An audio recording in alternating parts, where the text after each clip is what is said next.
যে আজকে আমরা নবম দিনের মতো আজকে আমার এই 5 নম্বর ওয়ার্ডের আজকে নির্বাচন প্রচার প্রচারণা কার্যক্রম শুরু করতে যাচ্ছি আমি। এবং আপনারা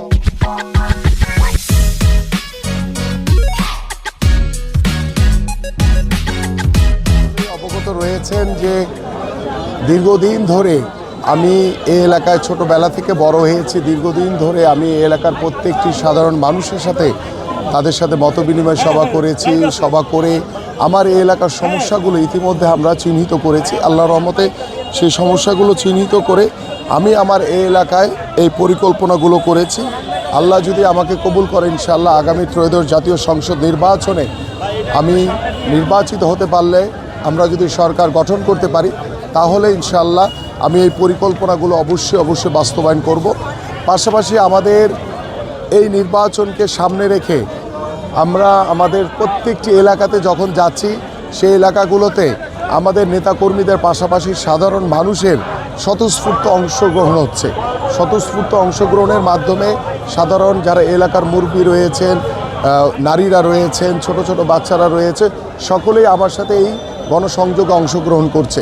এটি আমার জন্য অত্যন্ত বড় একটি পাওয়া এবং আমি মনে করি এটি মানুষের যে ভালোবাসা আমি পাচ্ছি, সেই ভালোবাসার মাধ্যমে ইনশাআল্লাহ আগামী 12 তারিখ ত্রয়োদশ জাতীয় সংসদ নির্বাচনে ইনশাআল্লাহ জনগণের স্বতঃস্ফূর্ত অংশগ্রহণের মাধ্যমে জনগণের রায় নিয়ে ইনশাআল্লাহ নির্বাচিত হব আল্লাহর রহমত। এবং আজকে আমাদের 12 তারিখ ভোটারদেরকে অবশ্যই আমি প্রত্যেকটি ঘরে ঘরে যাচ্ছি, প্রত্যেকটি নারীদের সাথে আমি কথা বলছি। আমাদের যারা ঘরের মা রয়েছেন, বোন রয়েছেন, আমাদের আপারা রয়েছেন, সকলের সাথে কথা বলে শুধু একটি কথা বলছি যে আপনারা ভোট কেন্দ্রে আসবেন। আপনাদের দলের যে দলকে আপনার ভালো লাগে, যে প্রার্থীকে আপনাদের ভালো লাগে, যে মার্কাকে আপনাদের ভালো লাগে, সেই মার্কাতে আপনারা ভোট দিয়ে অবশ্যই আপনাদের নাগরিক অধিকারটি প্রদান করবেন। স্মুথলি আসতে পারে, যেহেতু সেই দিন কোনো যানবাহন থাকবে না এক্সেপ্ট আমাদের রিক্সা ছাড়া, তো সেই রিক্সাগুলো যাতে পর্যাপ্ত ভারে আমাদের প্রত্যেকটি ঘরে ঘরে যারা বয়োবৃদ্ধ নারী রয়েছে, বয়োবৃদ্ধ বাবা মারা রয়েছে, প্রত্যেককেই যাতে সুন্দরভাবে তারা ভোট কেন্দ্রে নিয়ে আসতে পারে এবং ভোট দেওয়ার পরে যাতে আবার সুন্দরভাবে পৌঁছে দিতে পারে, সেই বিষয়গুলো নিয়ে ইতিমধ্যে আমি আমার প্রায় 137টি কেন্দ্র, 63টি প্রতিষ্ঠান রয়েছে, সেই প্রতিষ্ঠানেরগুলোর যাদেরকে দায়িত্ব দেওয়া হয়েছে প্রত্যেকেই তারা দায়িত্বগুলো পালন করলে ইনশাআল্লাহ আমরা আশা করি যে আমাদের প্রত্যেকটি ভোট কেন্দ্রেই ভোটারদের স্বতঃস্ফূর্ত অংশগ্রহণ আমরা ইনশাআল্লাহ নিশ্চিত করতে পারব।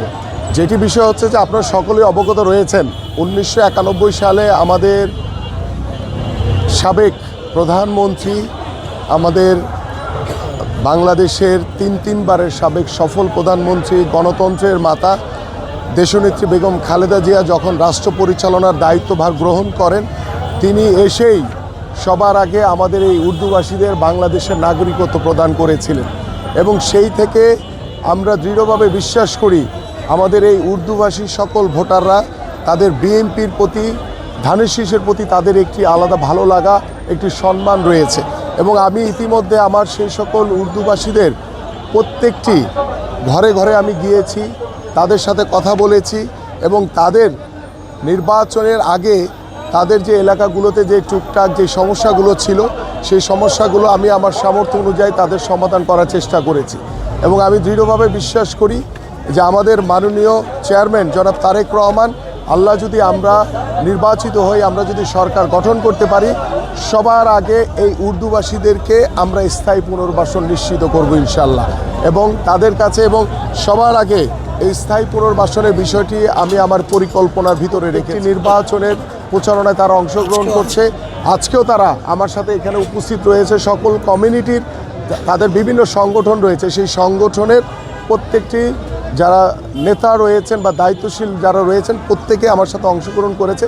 এবং আশা করি যে উর্দুভাষীদের স্বতঃস্ফূর্ত অংশগ্রহণের মাধ্যমে প্রত্যেকটি ভোট ধানের শীষে পড়বে বলে আমরা দৃঢ়ভাবে বিশ্বাস করি। আর এখন পর্যন্ত আমার এই এলাকায় পরিস্থিতি ভালো। আমরা অত্যন্ত সহনশীল, ধৈর্যশীলতার পরিচয় দিয়ে আমরা আমাদের প্রত্যেকটি প্রচারণার কার্যক্রম করছি।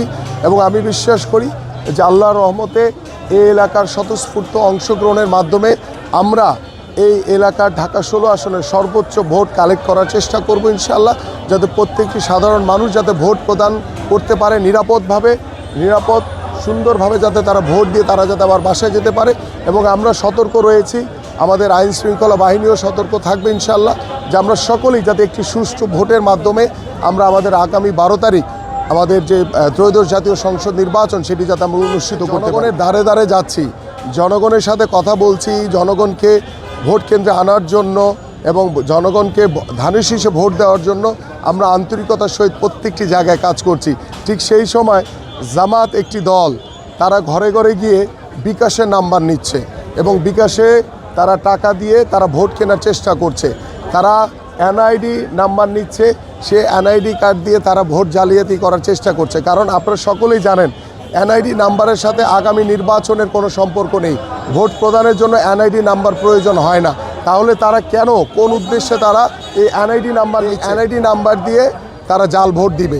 এবং আমি ইতিমধ্যে আমাদের দলীয় যে কেন্দ্রীয় জায়গায় আমাদের যে নির্বাচন পরিচালনার যে যারা মুখ্য দায়িত্ব পালন করছেন তাদেরকে বিষয়টা অবগত করেছি। তারা আনুষ্ঠানিকভাবে এবং তাদের কাছে তথ্যপত্র দেওয়া হয়েছে, তারা আনুষ্ঠানিকভাবে আমাদের রিটার্নিং কর্মকর্তা এবং নির্বাচন কমিশনে বিষয়গুলো অবগত করা হবে।